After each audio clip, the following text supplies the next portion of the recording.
Mesdames et messieurs, bonjour ou bonsoir, dépendant de là où vous êtes en ce moment.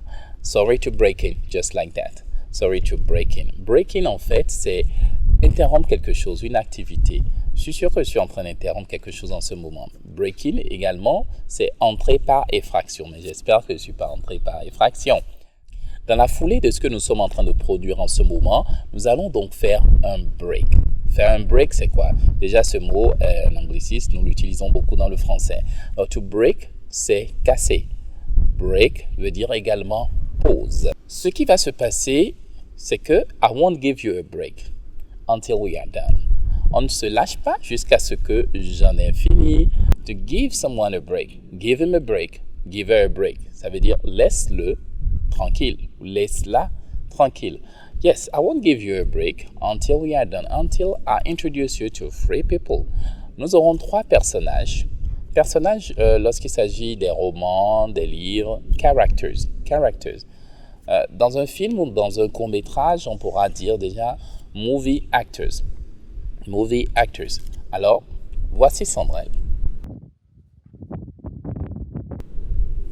Voici Septime.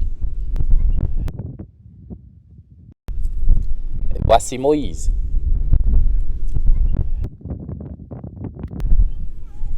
Mais écoutez, lorsque je parlais de give him a break, give her a break, qui veut dire laisse-la tranquille. Laisse-la tranquille, mon frère et ma soeur. Il ne faut pas harceler. Il ne faut pas harceler. OK?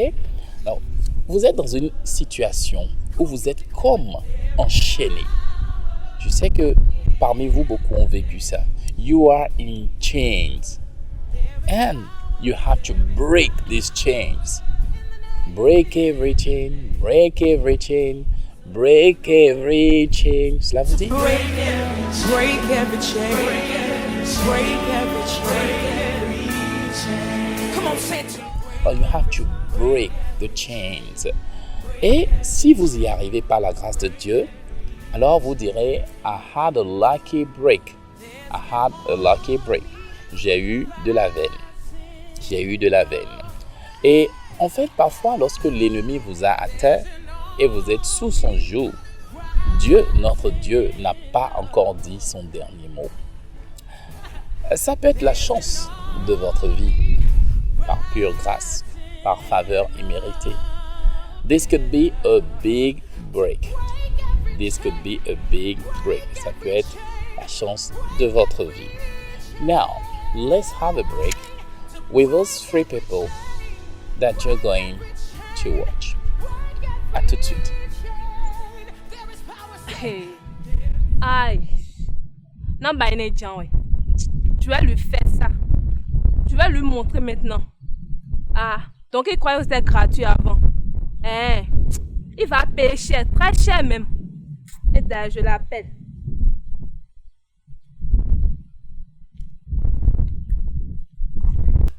Ah, celle.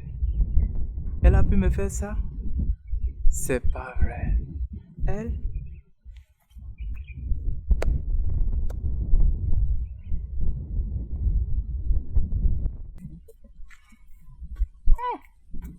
C'est encore quoi cette histoire sortie de toutes pièces là? Ah! Oui, les femmes. Franchement.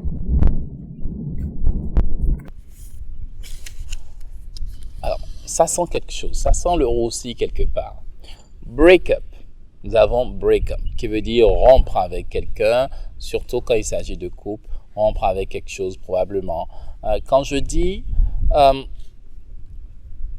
we broke up, ça veut dire qu'on s'est séparés, on a fini par se quitter. Their marriage broke up. Leur mariage n'a pas marché. Their marriage broke up. Et ce que je ne vous souhaite pas, c'est pour ça bien F36 est là, pour vous enseigner un certain nombre de choses et par la grâce de Dieu, you will not have a marriage that breaks up. Alors, lorsqu'on prend break up, quand je dis he's drinking or drinking chukutu, broke up their marriage. Ça veut dire que tout simplement, parce qu'ils buvaient de l'alcool, ça a fini par briser leur mariage. Et quand on apprend quelque chose comme ça, on peut être totalement bouleversé. Et je vous dirai, the news really broke her up. Avec break up toujours, the news really broke her up. C'est-à-dire, la nouvelle l'a totalement bouleversée. Alors, vous avez suivi un peu ce qui va se passer. Quelqu'un qui se demande comment est-ce qu'une autre personne, après avoir harcelé, puisse peut-être aller se plaindre ou peut-être détruire la vie de quelqu'un.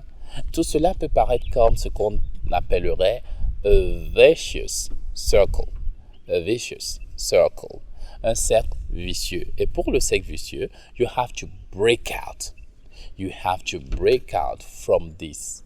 You have to break out from this vicious circle. Alors, je vous renvoie pour finir vers le psaume 89, verset 41, qui dit « Tu as détruit toutes ces murailles, tu as mis en ruine ces forteresses. » Parfois, les situations de notre vie sont comme des forteresses qu'il faut briser, qu'il faut ébranler à tout prix pour pouvoir s'en sortir. Comment est-ce que cela se dit en anglais? You have torn down the walls of the city. You have torn down the walls of the city and left his forts in ruins. And left his forts in ruins. Vous allez voir que ici, bien que forteresse veut dire fortress, le mot qui a été utilisé c'est fort. And left his fort in ruins. Et vous savez, lorsque Dieu s'y mêle, tout ce qui vous arrive peut être ce qu'on appelle une percée. Une percée spectaculaire. Comment ça se dit? A breakthrough. A breakthrough. Until we meet next time, I wish that you have a wonderful breakthrough no matter what happens. Quel que soit ce qui arrive, je vous souhaite une percée extraordinaire par la grâce de Dieu. Bye bye. Come on, you declare it. There is power in the name of Jesus. There is power. There is power in the name of Jesus. We know where it is to break every chain. Break every chain. Come on, say it.